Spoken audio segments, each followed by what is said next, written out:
Oh, it's warm in here. Well, good evening, everyone. Happy sunny day.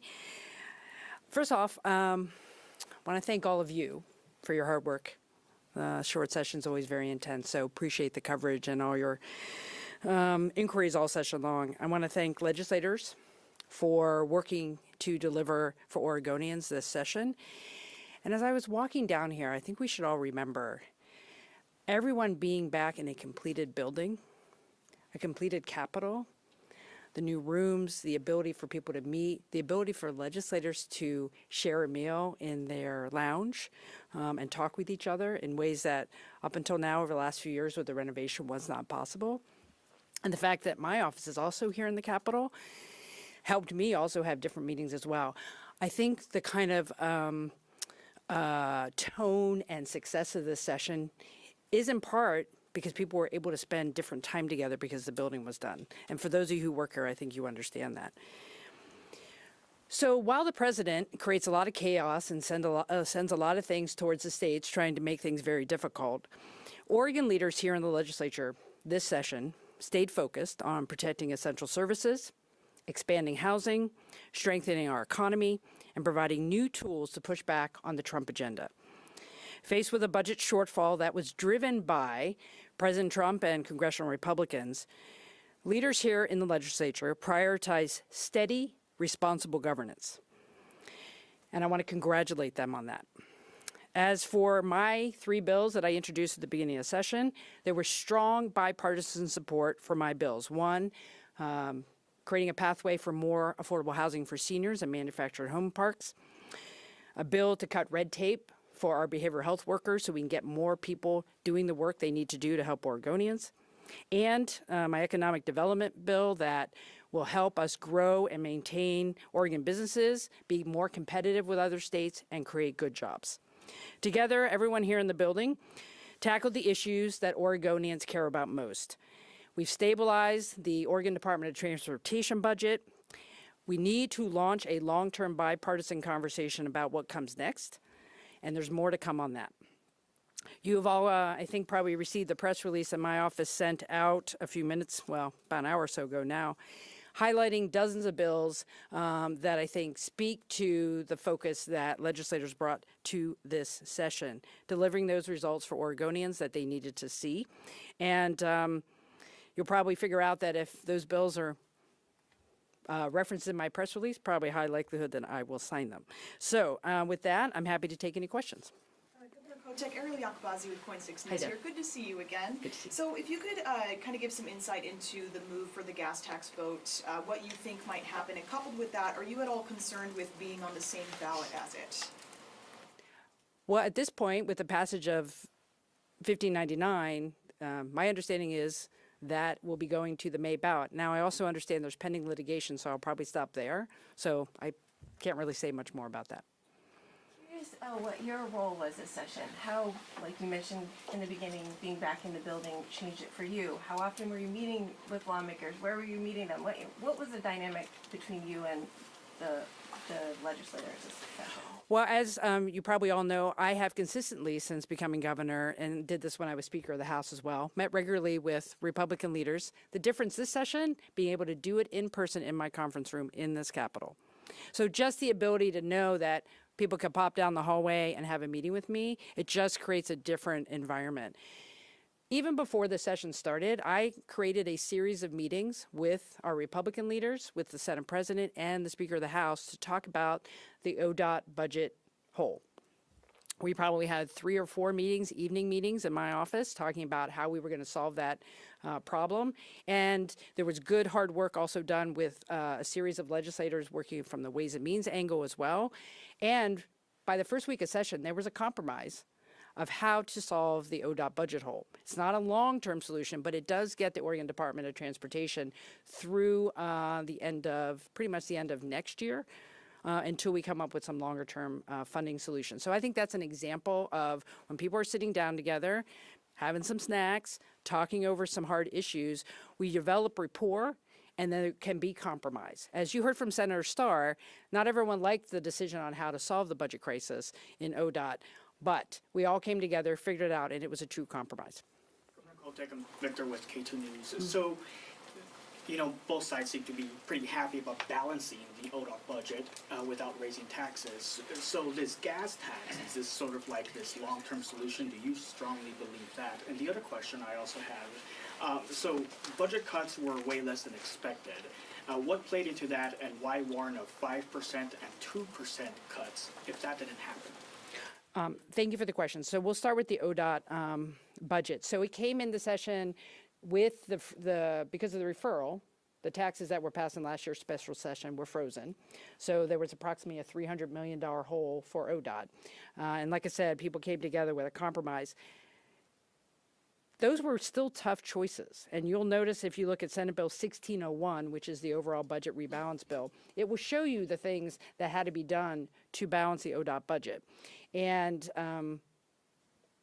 you also heard from the Republicans, they had other ideas, but what we ended up doing is only taking resources out of the Department of Transportation's budget to balance their budget. But I want to say that was about more than 130 vacancies, unfilled positions in ODOT. When you have that many unfilled positions, it's going to affect service.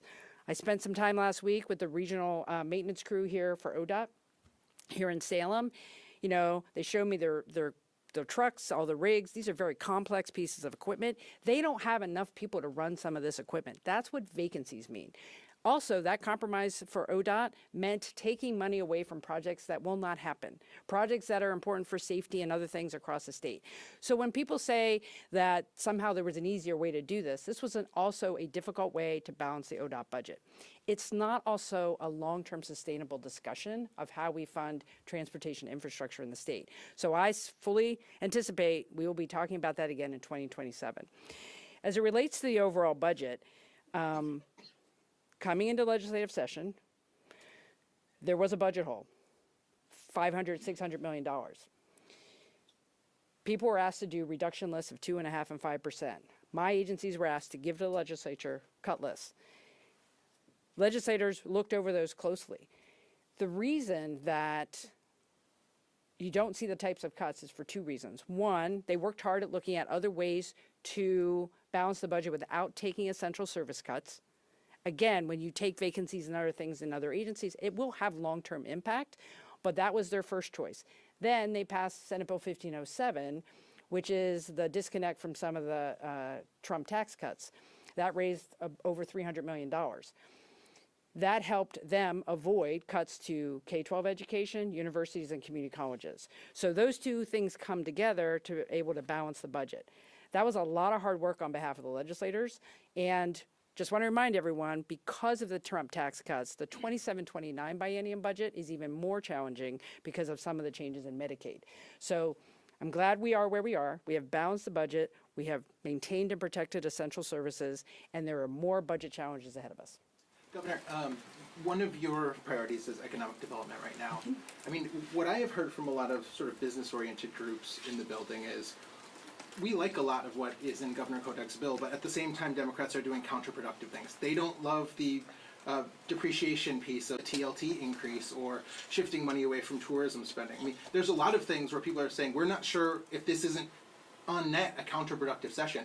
That's the balance that is really hard to strike, I think, often as a Democratic governor. But what would you say to that sentiment? I think we have a very strong economic development message for this session. The fact that we have passed a bipartisan proposal to build the Oregon Arena or modernize it to keep the Blazers and create a facility for the future of Portland, really important. My bill passed 4084.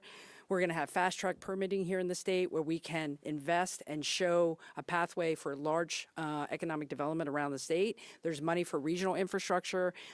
We are talking about money for industrial land readiness. Those are really important wins. And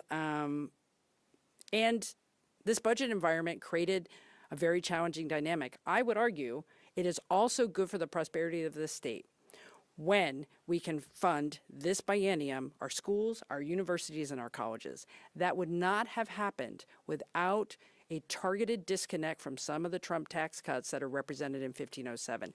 That is just the bottom line there. I think cutting our schools would be bad for our state and bad for our economy. And I think legislators did a good job of trying to be very measured in that approach. There were a lot of people came in earlier in session where they wanted to disconnect from all of those tax breaks. That's not what happened. So I think it was thoughtful, strategic work to say we need to do something because we got to balance the budget, because that's also bad for our economy if we cut our schools. I have one more quick question. Just the Bay Area Hospital thing was a very big bill in this building for the last 2 days, and I mean, I'm not sure I've seen this much emotion when bills passed. It wasn't on your list at the end, and there are some folks that have supported you in the past that really don't like it. Do you know where you stand on it? Yeah, well, I'm going to have to review the bill, but my understanding is, given the nature of the fiscal crisis facing that hospital, it was important to do something in this session. We have a crisis of access to rural health care right now across the state, and that's one of the reasons we worked so hard to make sure the state was well positioned to get some of the rural health care money that came out of Washington, D.C. That's why I have fought for more maternity care services. So I don't think anyone's too surprised that some of our rural hospitals have challenges. Bay Areas was particularly acute because of some previous decision making, and I also know sometimes at the end of session, when there's only a couple bills left, everybody just gets very worked up on a particular bill. If people are concerned about the money that is backing up that hospital, that can be revisited next year. But most importantly, the hospital has some certainty right now around their fiscal situation, and I think that's a win for Southern Oregon. Okay, when it comes to campaign finance, the good government groups have vowed to take to a referendum their issues with House Bill 4018. We repeatedly hear lawmakers say it will enforce contribution limits. The good government groups have pointed out a number of ways in which it in fact does not. And a lot of those aren't delayed. They have to do with how you characterize groups, sole purpose, how you characterize contributions. They've said if you sign this bill, they will go to the referendum. What would you say to them? Will you sign it? Are we preparing for another referendum on a long-delayed referendum on campaign finance? I'm going to review the bill. There's a lot in there, so I'm not going to say whether I'm going to sign it or not at this point. Were you involved in any of those conversations with campaign finance? I was not. Not personally. However, I kept reminding people that we need to stay the course that was established in the 2024 session, to establish contribution limits and not to delay their implementation. There are other things in that bill that I need to understand. We had a remote question from Noticias Northwest who couldn't be here. They want to know if, given that the legislature has passed several initiatives to protect immigrants, whether you've reviewed these bills and are planning to sign them into law, and specifically whether you'd be prepared to face potential federal lawsuits that might attempt to block some of these measures. Yeah, thank you for the question. And again, I'm going to be careful about saying I'm signing any particular bills. However, I do list 13 bills in my press release that I'm going to call my states' rights bills, and that are pushing back on the Trump agenda. And I would high likelihood that I'll be signing all those bills.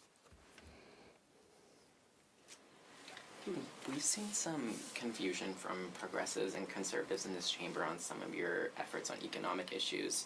I know you announced this universal pre-K effort to study it after you've criticized preschool for all in Multnomah County. Your Economic Development Council reportedly had some members who were frustrated with your position on the disconnect. You didn't get the endorsement of OEA, and I know there's some dispute over the Working Families Party part as well. And we often hear Republicans question where your Prosperity Council is when there are bills they don't like on the floor. And there was the change on data centers that it seemed like you support the one-year moratorium now. I'm happy with where my bill landed, yes. I guess I'm just wondering, has anything about your governing philosophy changed, and how much is the election influencing that? I know you told my colleague earlier that your values haven't changed as a progressive, but we've seen a lot of confusion on that, so I'm just wondering where you stand. I know, it's so surprising. So here's the thing. I am a progressive and I am pragmatic, and anybody who has watched me in my almost 20 years in public office can show time after time I have brought people together and said, you need to figure things out. And ultimately, when it comes to prosperity, we have to create more jobs. We have to be willing to push to say, how do we maintain our values, but also say we are open for business and we are competitive with other states. I think we have reached a good place in this session. There's certainly more work to do. The Prosperity Council will be bringing me recommendations for next year's session. I've told people, one of the ways that we will have the resources we need to pay for our schools, to pay for our services, if more people have really good paying jobs and they're able to pay income taxes to help support the services that we all need here in the state. And that is my, hope there. When it comes to the early childhood roundtable, that is an issue that we have heard from around the state, that childcare, access to preschool is a working families issue, it's an early learning issue, it's a developmental issue. And I'm looking forward to having the opportunity next year to start that path to universal preschool across our state, because that is also for the future economic prosperity of our state. Are you able to, once those recommendations come, will you publicly share that with all of us For the early learning? from the Prosperity Council? Yes. So, the Prosperity Council will be providing me recommendations, I believe, middle of the year sometime. And we will certainly be talking about them. We will be talking, outreach to get feedback on them. And then that will be helping me form my next recommended budget and my legislative concepts for the 2027 session. So they will be more public. And that's true for a lot of the groups. The Data Center Advisory Group will have public recommendations eventually here as well. As you can see, I am teeing up some very, very important issues for the 2027 session and beyond, things that we know we need to solve in this state, building prosperity around the state, making sure we have early childhood, making sure that when we do prosper in this state, it does not have adverse effects on our environment. All of those things have to be addressed. And so it's going to be a busy year for me in addition to this other thing I'm doing. So, Governor Kotek, so you signed SB 1599 after the Secretary's requested deadline. He's now been sued twice. I guess I'm curious what your message is to Oregonians who are now trying to scramble and either come up with the money to put something on the voters pamphlet or have just a few days to collect the signatures and feel like they're kind of being blocked out of this public participation process. I think that's a better question for the Secretary of State. I trust that he's going to provide enough pathways that folks can be heard. And again, if it is on the May ballot, it is going out to everyone who is a registered voter to have their voices heard on a matter that they have said they want to have their voices heard on at the ballot. Governor, yesterday I did a story about Washington County. They basically don't have any shelter beds available because they can't keep up with the amount of people who are being homeless. And some blame the amount of evictions happening, especially after the last session. And in fact, they said that there were like 2,000 evictions across the state in February. So is there anything that being done? Any talks about that to sort of help people preventing evictions essentially? Well, it is accurate to say that the budget that the legislature passed last year, this current budget, did not provide as much eviction prevention dollars as we had in the previous biennium, and that has impact. And you could take that up with our legislative budget writers, but it does have impact. And we are maintaining the shelters. That was what was funded in the budget to make sure shelters across the state are being funded. What is happening to help there is making sure the eviction money that we do have, there was some eviction prevention money in this year's budget, making sure that it is being maximized in local communities. So instead of paying 100% of rent, maybe get to 80% so more people can be served. So we're all having to look at, and community providers are looking at how you can make your money go further and serve more folks. We're also making sure on the shelter side that there's more robust rehousing efforts happening. So when folks are coming into shelter, their stay is shorter so they can get into housing faster. So we can help move people into shelters and then out of shelters so you can maximize the number of shelter beds we have. But I'm going to be very honest. I'm sure you're seeing in Multnomah County and in the city of Portland, they're going to have less dollars for the services that are currently underway to help folks who are experiencing unsheltered homelessness. We are in a budget crisis.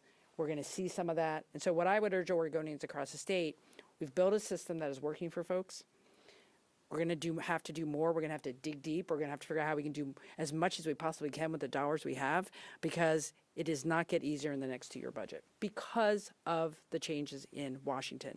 Cannot say enough. One of the most disappointing things about this session, from my standpoint, is the hundreds of millions of dollars that legislators had to put in the budget to fund changes to Medicaid and SNAP that have the dual purpose of kicking people off programs and then making it more administratively burdensome to run those programs. That is a direct effect of President Trump's bill and what Congress passed. That is less people getting help. That is costing us more money, and that certainly does not help us serve people when we need resources for folks who are suffering. There are 2 more. We went into this session obviously with a lot of state lawmakers staring down the same weird gray area between what you can and cannot do when it comes to federal law enforcement, immigration tactics. Yeah. Is there anything you look at in this session that feels like a big win? And is there anything that you're like, we have not resolved that, it is still way too ambiguous, we need to come back to it next year, no doubt this will come up in your campaign for governor again? What would you say about that? Well, with the Trump administration, we learn literally daily about new things, and we have to think of new ways to protect our state and stand up for our citizens. And I counted at least 13 bills in my press release that range from public lands to law enforcement wearing masks to all kinds of range of issues that we only have to take up in Oregon because of what the Trump administration is doing. So I would anticipate, if the tools that are going to be passed this session don't completely help, there will be more bills next year to make sure we can do what we can here in the state. I guess, sorry, maybe to my discredit, specifically immigration enforcement.